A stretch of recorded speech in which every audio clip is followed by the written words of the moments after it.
Propensity to consume यानी हमारे देश की tendency to consume and propensity to save यानी हमारे देश की टेंडेंसी टू सेव। अब पिछले क्लासेस में हमने ये बात समझी कि प्रोपेंसिटी टू कंज्यूम या प्रोपेंसिटी टू सेव इकोनॉमी को कैसे इम्पैक्ट करती है।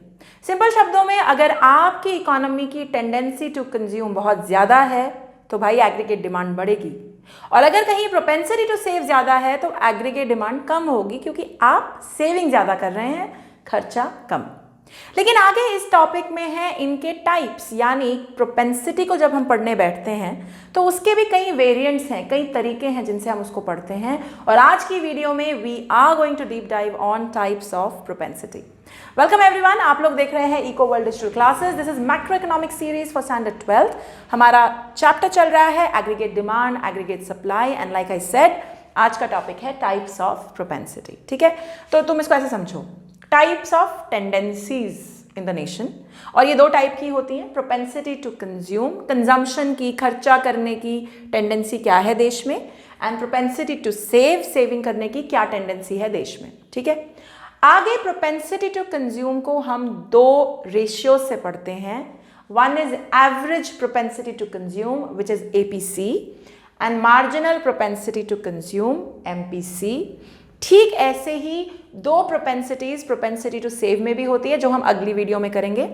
आज की वीडियो को हम will focus on propensity to consume के दोनों types, which is average propensity to consume and marginal propensity to consume. Okay great, तो चलो शुरू करते हैं। APC का फॉर्मूला है C by Y. You can see it on the board. C by Y, where C stands for total consumption and Y stands for total income earned. मतलब देश में total consumption versus total income का क्या ratio है। ठीक है, इनकी value होती है 0 to 1 के बीच में, हमेशा ध्यान रखें। Value is always between 0 to 1। Okay, and अगर 0.6 की वैल्यू आती है एपीसी की, मान लो एपीसी निकल कर आता है 0.6, तो इसका क्या मतलब हुआ, देश में जो टोटल इनकम है उसका 60% लोग खर्च रहे हैं। People are spending 60% of the total income, so the total consumption expenditure is 60% of the total income earned. ठीक, ये हुआ एपीसी। अब एपीसी को अगर हम टेबल में बनाएं तो this is your table. Income 0, 100, 200, 300, 400। Consumption 0 level पर भी होती है, ऑटोनॉमस कंजम्पशन, इसलिए 50, और 50-50 से कंजम्पशन बढ़ रही है। एपीसी कैसे निकालेंगे, सीधा फॉर्मूला लगा के C by Y। अब तुम ध्यान दो, फर्स्ट रो में एपीसी में मैंने इन्फिनिटी मार्क किया है। क्यों? क्योंकि 50/0, something bye 0 is always infinity. ध्यान रखना, 0 by something is 0, something bye 0 is infinity, तो पहला तो इन्फिनिटी है। ठीक है, अगला 100/100 1, 150/200 0.75, 0.67, 0.62 एंड सो ऑन। तो एपीसी क्या बताता है, the relationship between total expenditure and total income. यानी अगर 0.6 आ रहा है तो सीधा मतलब है भाई देश में जो इनकम कमा रहे हैं उसका 60% खर्चा जा रहा है। People have a tendency to spend that kind of money. अब एक बात का यहाँ पे ध्यान दिया जाए, एपीसी घट रहा है। Can you see that APC is falling, घटता ही चला जा रहा है। क्यों? क्योंकि ये नोन फैक्ट है कि जब भी किसी इकोनॉमी का इनकम लेवल बढ़ता है, टोटल इनकम जब इकोनॉमी में बढ़ती है, तो क्योंकि कंजम्पशन का क्या सीन है ना, कंजम्पशन किसी भी जगह, अगर तुम इंडिविजुअली लगाओ वहां भी, अगर तुम इकोनॉमी पे लगाओ वहां भी, कंजम्पशन और इनकम सेम रेट पे नहीं बढ़ते। मतलब जब मैंने एक एग्जाम्पल दिया था कि कोई बंदा है जो अमीर होता जा रहा है, तो जब शुरुआत में वो पैसे कमाएगा तब कंजम्पशन बढ़ेगा, क्योंकि उसकी एक लंबी लिस्ट होगी जो उसको पूरी करनी होगी कि मुझे ये भी खरीदना है, मुझे ये भी खरीदना है। लेकिन धीरे धीरे क्या होगा, उसकी वो लिस्ट पूरी हो जाएगी। फिर अगर उसका इनकम बढ़ रहा है तो कंजम्पशन उस रेट पे नहीं बढ़ेगा। तो मान लो इनकम डबल हो रही है हर महीने, कंजम्पशन नहीं डबल होने वाली, क्योंकि जो भी चाहिए था वो तो कवर हो गया। सिमिलरली कंट्रीज में भी, जो कंट्रीज अभी डेवलपिंग हैं तो यानी उनकी इनकम भी बहुत ज़्यादा नहीं है, लेकिन उनकी लिस्ट बहुत लंबी है कंजम्पशन की, खर्चों की, तो अभी बहुत खर्चे होने हैं देश में, इसीलिए उनका जो एपीसी है वो तकरीबन ज़्यादा रहता है, क्योंकि वो ज़्यादा खर्च रहे हैं, अभी इनकम उतनी नहीं है। लेकिन अमीर देशों को देखो, जैसे जैसे इनकम लेवल्स बढ़ते हैं और तकरीबन सारे डेवलपमेंटल खर्चे हो चुके हैं, देश के बिजनेसेस बढ़िया चल रहे हैं, सड़कें बन चुकी है, everything possible has been done, तो फिर कंजम्पशन खर्चा किस पर होगा, किसी पर भी नहीं। So as a result of that total expenditure और कंजम्पशन एक्सपेंडिचर का जो रेशियो है वो कम होता जाता है। देयरफॉर जैसे जैसे इनकम बढ़ती है ओके वैसे वैसे कंजम्पशन भी बढ़ता है but not at the same rate, in fact lower rate पे बढ़ता है इनकम से। उसी कारण से जो मैंने अभी समझाया कि यार एक बार कंजम्पशन पूरा हो गया फिर किस चीज के लिए पैसे खर्च हो गए, तो as a result of that APC घटता चला जाता है। ठीक है, क्लियर है, समझ में आ गया। इसको जब भी समझना है ना तो दिमाग में ये बात बिठानी है कि यार जब इनकम बढ़ती है ना कंजम्पशन बियॉन्ड अ पॉइंट उस लेवल से नहीं बढ़ सकती। ठीक है, तो इसी वजह से एपीसी घटता है। अब एक और क्वेश्चन है यहाँ पर, तो अमीर और गरीब कंट्रियों में से एपीसी किसका ज्यादा होना चाहिए, तुम ही बताओ। ऑब्वियसली एपीसी ज्यादा होगा, खर्चा जो होगा वो ज्यादा होगा ऑफ डेवलपिंग नेशंस। क्यों? क्योंकि डेवलपिंग नेशंस में अभी बहुत सारी चीजें हैं जिन पे खर्चा करने की जरूरत है, तो उनका सी हमेशा ज्यादा आएगा from a rich country in comparison to a rich country. Consumption expenditure developing nation में ज्यादा होगा। क्यों? डेवलप्ड नेशन में सब बहुत सारे खर्चे हो चुके हैं, every household. So let's take an example, dishwasher का एग्जांपल लो। डेवलप्ड नेशन में इट्स क्वाइट पॉसिबल कि डिश वॉशर बड़ी आम बात है, हर घर में है। इंडिया में देखो नहीं होगा हर घर में, तो यानी इंडिया में अभी भी एक स्कोप है खर्चा करने का, कंजम्पशन करने का। तो कंजम्पशन एक्सपेंडिचर करने की लिस्ट अभी पूरी नहीं हुई इन अ डेवलपिंग नेशन, इसीलिए total expenditure consumption expenditure developing nation में ज्यादा होगा, डेवलप्ड नेशन में कम। इसीलिए जो एपीसी है वो डेवलपिंग नेशन का ज्यादा आएगा और रिच नेशन का कम। क्लियर है, समझ में आ गया? Okay great. नाउ अब आते हैं एमपीसी पे। फिर एमपीसी क्या बला है? MPC is the ratio between change of consumption and change of income. यानी ये कॉन्सेप्ट ये कहता है कि जो भी एडिशनल इनकम कमाते हैं देश nationally, whatever additional income has been earned, उसका कितना प्रतिशत एडिशनली कंज्यूम किया जा रहा है। ओके तो यानी let me take an example. So for example मैं 1 लाख कमाती हूँ महीने में और और मैंने इस महीने एडिशनल 20,000 कमाए फॉर एग्जांपल। सो मेरा एपीसी कैसे निकलेगा? टोटल इनकम कितनी थी मेरी? 1,20,000। एडिशनल नहीं, 1 लाख में वैसे कमाती हूँ, 20,000 एडिशनल कमा लिया, तो 1,20,000 मेरा इस महीने का टोटल इनकम। उसमें से मैंने खर्चा 50,000, टोटल खर्चा किया 50,000, तो एपीसी कैसे निकलेगा? टोटल खर्चा 50,000 बाय टोटल इनकम 1,20,000 बन गया एपीसी। ओके, एमपीसी कैसे निकलेगा? MPC is not going to talk about 1 lakh का income, it is only going to talk about the additional income earn. जो मैंने एडिशनली 20,000 इस महीने कमाए उसकी बात होगी एमपीसी में। तो उस एडिशनल 20,000 का मैंने क्या किया वो एमपीसी बताएगा। तो मान लो मैंने एडिशनल इनकम जो कमाई ऑफ 20,000, मैंने उस पूरी को खर्च दिया। वो जो एडिशनल 20 मैंने कमाए थे मैंने 20 सारे खर्च दिए, तो मेरा एमपीसी कैसे निकलेगा? चेंज ऑफ सी, जो एडिशनल इनकम का कंजम्पशन चेंज था, जो उसको खर्चा, वो चेंज ऑफ सी में आएगा यानी 20, और मैंने एडिशनल इनकम कितनी कमाई थी? 20 की, तो मेरा एमपीसी कितना आएगा? 1। ठीक है, एक और सिचुएशन हो सकती है, मैंने एडिशनल 1 लाख को छोड़ दो, टोटल इनकम नहीं, मैंने इस महीने एडिशनल कमाए 20,000। ठीक, वो 20 के 20 मैंने बैंक में डाल दिए यानी सारे सेव कर दिए, तो मेरा चेंज ऑफ सी, कंजम्पशन में क्या चेंज आया है? होगा कुछ नहीं, चेंज ऑफ सी आएगा 0। क्यों? क्योंकि मैंने एडिशनल 20,000 कमाए थे, उनको उठा के एज इट इज बैंक में डाल दिया, तो खर्चे तो है ही नहीं। तो वो एडिशनल इनकम में से मैंने कितना खर्चा है, that is what is MPC all about. So MPC का रेशियो है change of C by change of Y, यानी एडिशनल इनकम अर्नड में से कितना और कंजम्पशन की गई है, that is known as MPC. Okay, are we clear? Okay great. अब एमपीसी को अगर हमें टेबल से समझना है तो हमने वाई का कॉलम बनाया, सी का कॉलम। चेंज ऑफ सी कैसे निकालेंगे? पहला तो नील क्यों? क्योंकि चेंज निकालने के लिए एक नीचे और एक ऊपर वाला फिगर होना चाहिए। अब इधर तो है ही नहीं ना, इससे ऊपर कुछ भी नहीं है, तो चेंज कैसे निकालूं? तो नील। चेंज अगला कैसे निकाला? 50 से 100 में कितना चेंज आया? 50 का। 100 to 150 कितना चेंज आया? 50 का। बस मैं लिखती चली गई। ठीक ऐसे ही चेंज ऑफ वाई का कॉलम, पहला नील क्योंकि वो कैलकुलेट नहीं हो सकता, और अगला 0 to 100 का कितना चेंज है? 100। 100 to 200 का कितना चेंज है? 200। ठीक है, आ गया change of C, change of Y. और फिर फाइनली एमपीसी कैसे निकालोगे, change of C by change of Y, ये कांस्टेंट दिखेगा यानी एक जैसा होगा फिगर, देखो ना 50 बाय 100 इज 0.5, 50 बाय 100 0.5, 0.5 0.5 यही आएगा। क्लियर? अब डायग्राम देखो, डायग्राम में इस एक्सेस में कंजम्पशन, इस एक्सेस में income. Consumption curve positive axis से शुरू हो रहा है, वाई बिकॉज ऑटोनॉमस कंजम्पशन होती है, तो ये अपवर्ड स्लोपिंग है क्योंकि कंजम्पशन बढ़ता है। पॉइंट कैसे बनेगा हर पॉइंट, जैसे पॉइंट ए को देखो, पॉइंट ए कैसे बना, ये चेंज ऑफ सी डिनोट करता है और ये चेंज ऑफ वाई, ये सॉरी मैंने उल्टा कर दिया, ये चेंज ऑफ वाई डिनोट करता है, वाई में इतना चेंज आया और सी में इतना चेंज आया, ये डिनोट करता है। तो change of C by change of Y से हमें मिला point A. Similarly change of Y, अब वाई में इतना चेंज आया, सॉरी सी में इतना चेंज आया, वाई में इतना चेंज आया और सी में इतना चेंज आया, इन दोनों के चेंज से हमें मिला point B and therefore this is how diagram is drawn for MPC. Clear है, समझ में आ गया? ओके।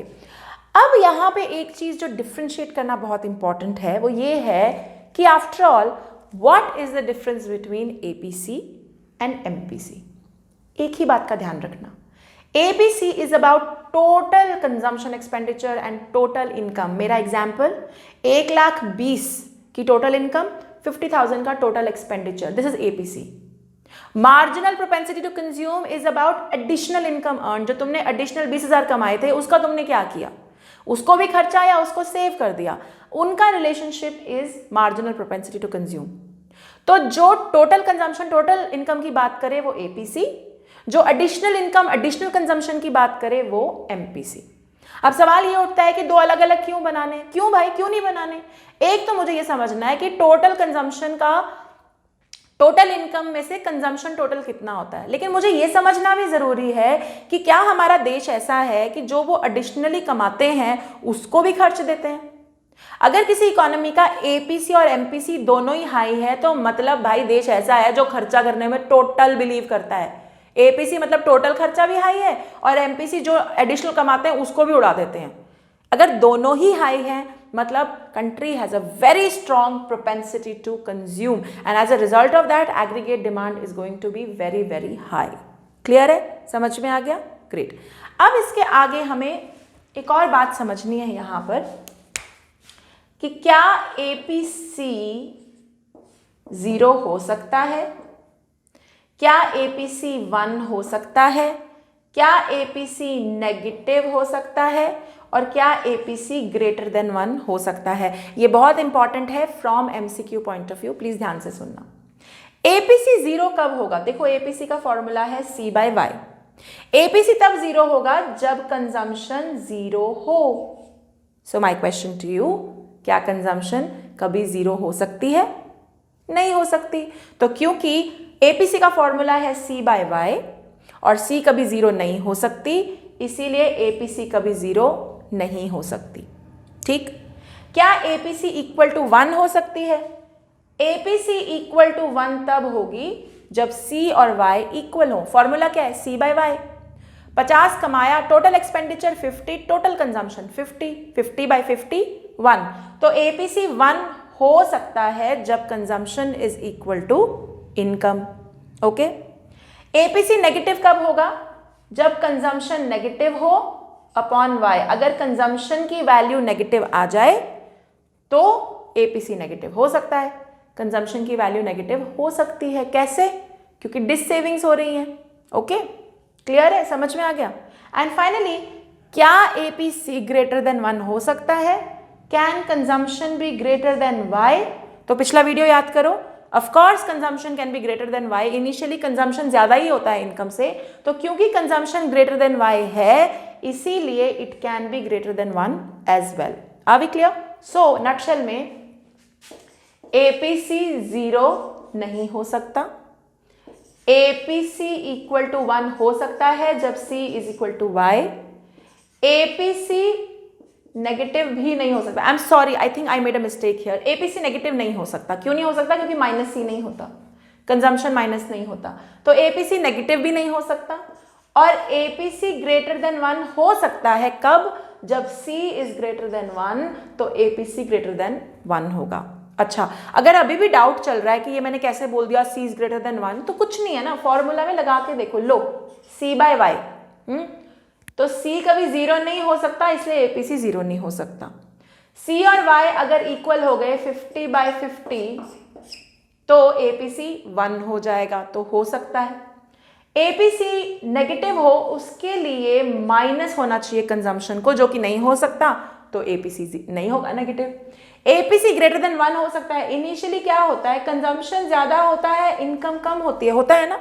अभी पिछले उसमें हमने डिस्कस किया था कि शुरुआत में पैसे ही नहीं है, 0 लेवल ऑफ इनकम पे भी कंजम्पशन है, तो मतलब इनकम नहीं है, कंजम्पशन ज्यादा है, तो हो गया ना C ग्रेटर देन Y। अभी क्लियर?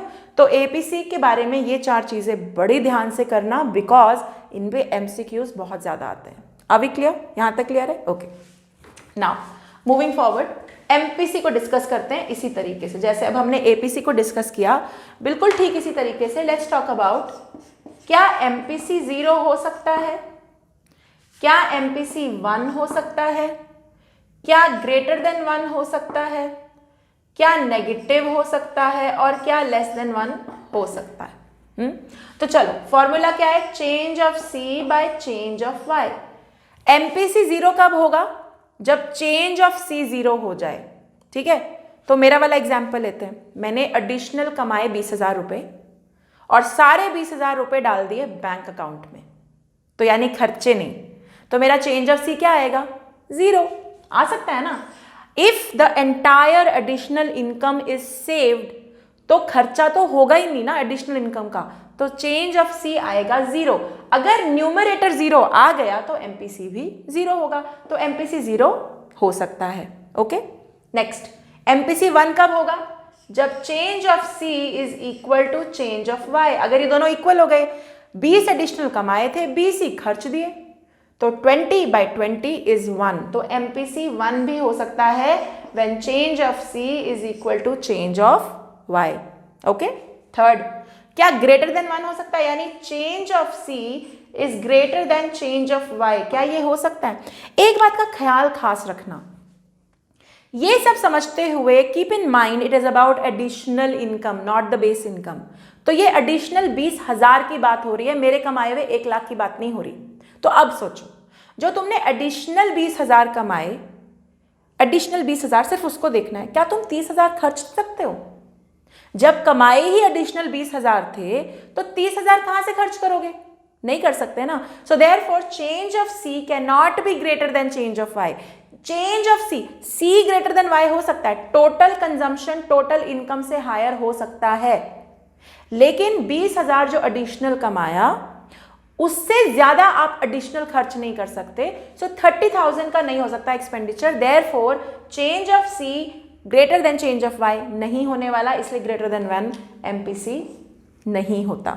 ओके, नेगेटिव कब होगा, जब चेंज ऑफ C नेगेटिव हो और चेंज ऑफ C नेगेटिव नहीं होता, तो इसीलिए ये भी नहीं हो सकता। लेस देन 1, यस, क्योंकि MPC और APC दोनों की वैल्यू होती है 0 to 1 के बीच में, और ये जनरली लेस देन 1 ही होता है, 0.6 0.9, तो लेस देन 1 होगा।